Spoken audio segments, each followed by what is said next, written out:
Hey guys, thanks for joining Lunawolf Woods of Wisdom. So I am back again to do a deck flip through and first impressions. Before I get to that, just a reminder that I will be doing a prize giveaway, which will be a deck once we hit 1,000 subscribers. So please do remember to subscribe, and that way you'll get notifications when I put up new videos, and you'll be one of the people entered into the draw for the deck that I'll be giving out. Is a tarot deck. Alright, so I am doing a reveal of the Sacred Sites Oracle, and this is by Barbara Micklejohn Free with Flavia Kate Peters. They've done quite a few other Oracle decks as well. And so this one here comes in a two-piece hardcover box. This is what the front of the box looks like. And retails for $24.95 US or $26.95 Canadian. And UK $19 or £19. So this is by Watkins Publishing. The inside of the box is just plain white. And I'll read you what it says on the back of the box. Here it says, heal your past, transform your present, and fulfill your potential by connecting with the planet's most sacred sites. Guided by world-famous shamanic healer Barbara Micklejohn Free, featuring breathtaking illustration by renowned spiritual artist Yuri Leitch, each card channels the energy of the featured site. This easy-to-use deck is the only one to address the three dimensions of your life, past, present, and future, on every card. The Oracle contains 53 cards, a detailed guidebook, and a mystical symbol, plus an exercise, a ritual, or a meditation on every card to help you draw power and insight from each site. So as we can see, the usage and the theme of this deck is quite unique, which is the reason I got it. You're not going to see a deck like this anywhere else. And I haven't seen too many reviews of this deck on other channels, so that's why I was interested to get this and start using it. So this is a new deck that I got. Therefore, this is just a reveal. It's not an in-depth review. So it looks like in the guidebook, well, the guidebook is quite substantial, it's quite thick, and that's the front of it. So the guidebook has for each card a black and white image which takes up about half the page. It has the title of the card and what the energy focus is, as well as the location site of the card. And then for every card, it has a description of the lower world meaning, which is the past, the middle world meaning, which is the present, and then the upper world meaning, which is the future potential. And what I really like is about each of these cards, it also includes a ritual or a ceremony that you can use to activate this card. And some cards have invocations of gods or goddesses. Some cards have chants that you can use in your meditations. Others have prayers or meditations. And other ones have visualizations. So it's different for every card, and I really like how she's included that, which makes it very easy to incorporate into your real life practice.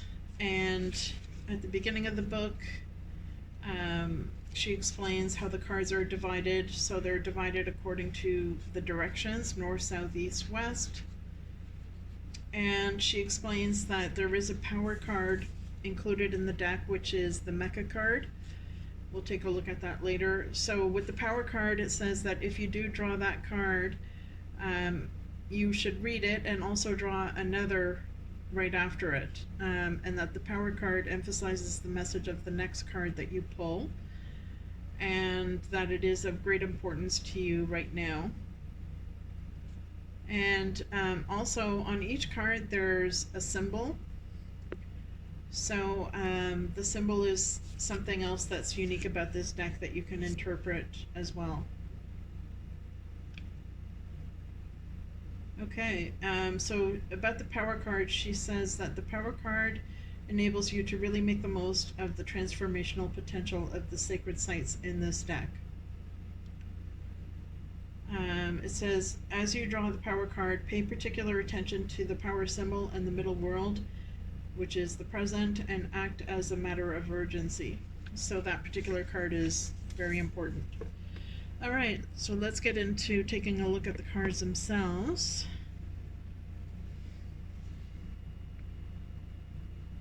So they are glossy. They do have a border, but the border is very nicely done. It's got like a vines around it, and then there's the title bar here, which is very clear to read. So I like the border in this case. I guess you could say there's two borders because there's a beige one and then there's this colored patterned one inside of that.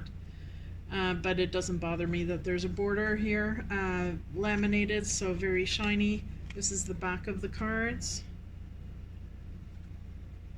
So it's not the nicest backing I've seen, but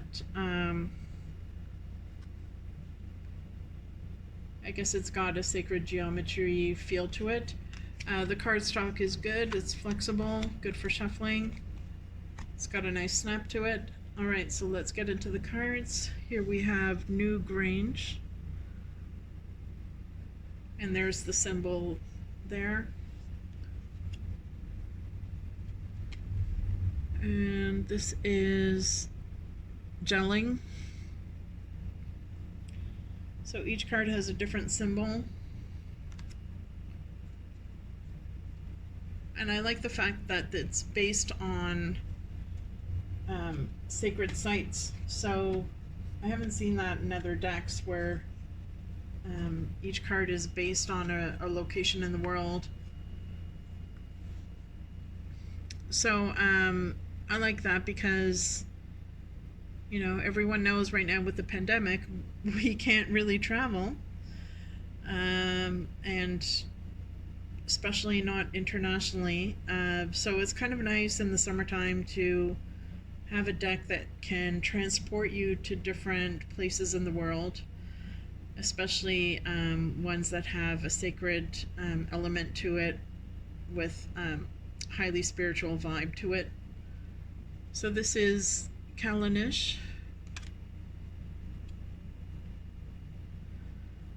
And this is Externstein.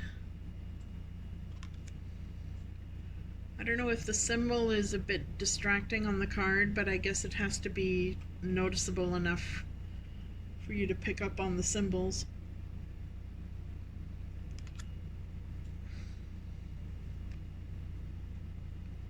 Glastonbury. Denali. Some of these places I've never heard before. Mont Saint Michel. And Santiago de Compostela.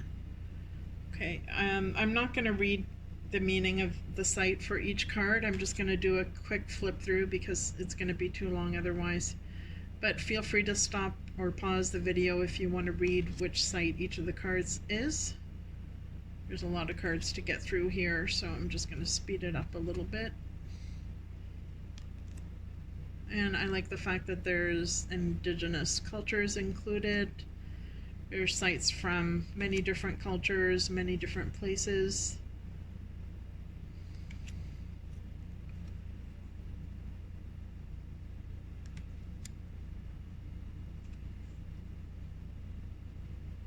So I think the artist did a good job of depicting the sites. It's interesting there. This is Göbekli Tepe. I'm not sure where that is.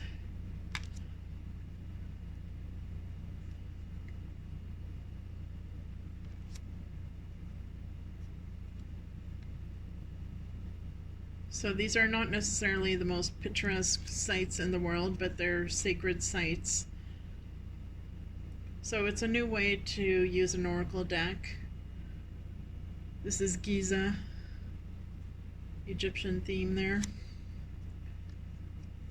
There's another Egyptian symbol. This is Karnak.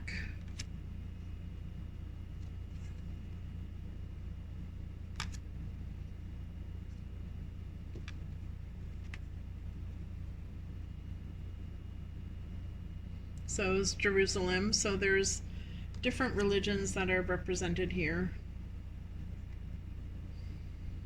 which is good, diversity.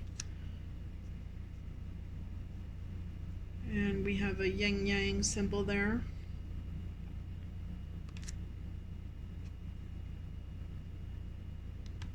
More diversity.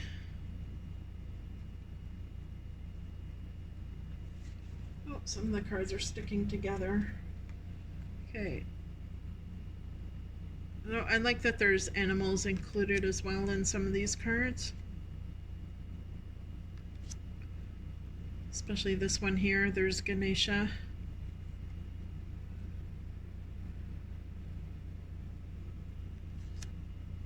So it's quite a unique deck. I like it.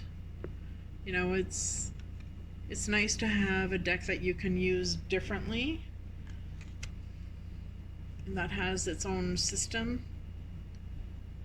So it's got a very organized structure to the deck, which I like. I think you can use it even if you're a beginner or more advanced. The guidebook is very easy to read. It's something that's very clear.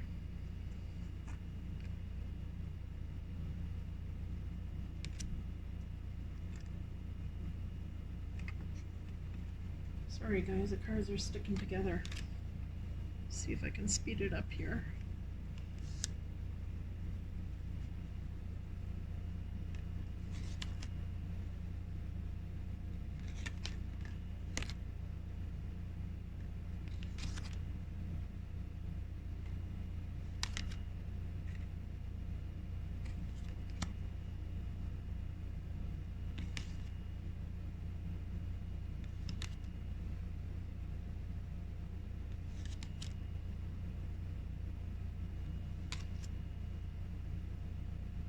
So I'm curious if any of you have this and how you're finding it. Please let me know how you're using it. If it's something that you pull multiple cards or just one card to clarify a deck, or do you use this entirely on its own? Do you find the system and the structure accurate for you? Are you able to use it without the guidebook for your intuitive hits, or is it something that you really need to consult the guidebook? So there you have it. This is the last card here, which is Mecca. So this is the power card that she was talking about in the book. So there you have it. I hope you like this flip through, and as usual, I hope everyone is staying strong, staying safe, and stay tuned for more deck reviews, and please hit subscribe so that you can be entered in the draw that we're going to have. Take care.